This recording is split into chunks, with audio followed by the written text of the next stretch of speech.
Updated the 30th of November 2017, 11:20 AEDT. Before Donald Trump's retweets put Britain first on the world stage, ABC correspondent James Glenday spent a day with its leaders as they marched through an English town. This is his report. When I first met Jayda, Fransen and Paul Golding, they were charismatic and friendly. It wasn't the welcome I was expecting from the self-described Christian crusaders, who lead fringe farright political party Britain First, an outfit known for its dislike of the media and one accused of inciting racial hatred.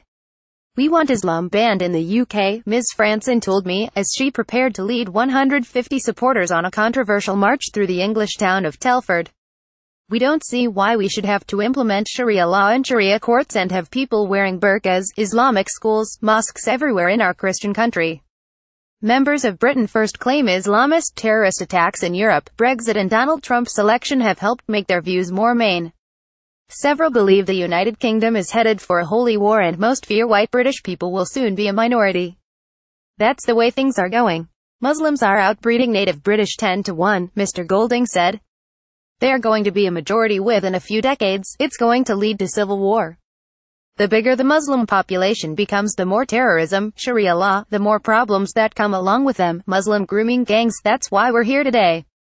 MP wants to list Britain First as terrorist organization. Many find those views very offensive, and other right-wing groups, such as the UK Independence Party, have distanced themselves from the organization. But on Facebook, the group has a whopping 1.6 million followers, including a significant number of Australians. The page lures people in with patriotic memes, but when you click through to the party's website, there are also videos of their members invading halal slaughterhouses and mosques. Mr. Golding was recently jailed for breaching a court order banning him from entering mosques or encouraging others to do so, while in November Ms. Fransen was convicted of religiously aggravated harassment for abusing a Muslim woman during a so-called Christian patrol. "I think there are individuals in Britain First that are out to subvert parliamentary democracy and to incite racial hatred," Labour MP Louise Hay said. Ms. Hay was a friend of Joe Cox, the politician who was murdered by a neo-Nazi sympathizer in June, and wants Parliament to debate listing the group as a terrorist organization. "We talk an awful lot about Islamic radicalism in this country whenever there is a terrorist attack, but that's very rarely the case when there's an extremist on the other side," she said.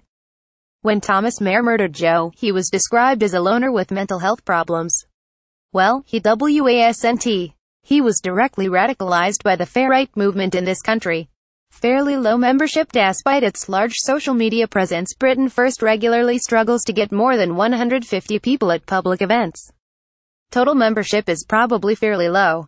The Telford rally began when dozens of national flags started fluttering, "Rule Britannia" blared from portable speakers, and the group, which features some men in homemade security uniforms, marched behind a large banner.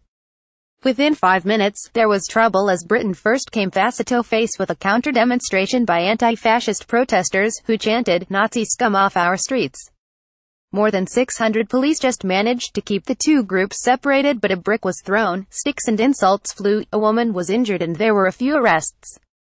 Emboldened by the encounter, Ms. Fransen and Mr. Golding later delivered long-winded speeches filled with anti-Islam rhetoric, where they mentioned driving Muslims into the desert and hanging liberal traitors.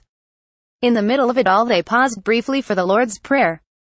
"I don't think Britain First are going to be directing terrorist action," said Paul Jackson, a lecturer from the University of Northampton who studies the far-right and extreme right in Britain. "But they will legitimize views that then might lead somebody who wants to act violently to build on that culture. We are being targeted ferociously. The British government is closely monitoring the broader far-right movement. It recently took the unprecedented step of banning neo-Nazi group National Action, and even though jihadis are the main focus of its flagship de-radicalization program, far-right referrals are up 74%. The far-right, or extreme right movement in this country is probably not growing, but they are energized by recent world events," Dr. Jackson said. "I think we should see those figures as an increase in awareness in the potential problems posed by the far-right, not an increase in overall activity." For the record, Britain First claims that isn't racist and doesn't do anything illegal, though its star speaker for the rally, radical Polish priest Jacek Miedler, was detained by border authorities en route and prevented from attending. "We are being targeted ferociously and persecuted by the politically correct police authorities in this country," Mr. Golding claimed when I asked why the group had so many encounters with the law. "I've been arrested 10 times for confronting Islamic extremists. It seems unlikely Britain First will be shut down, but it isn't something that seems to particularly worry the group's leaders. They claim they've got nothing to fear because God, the Christian one at least, is on their side.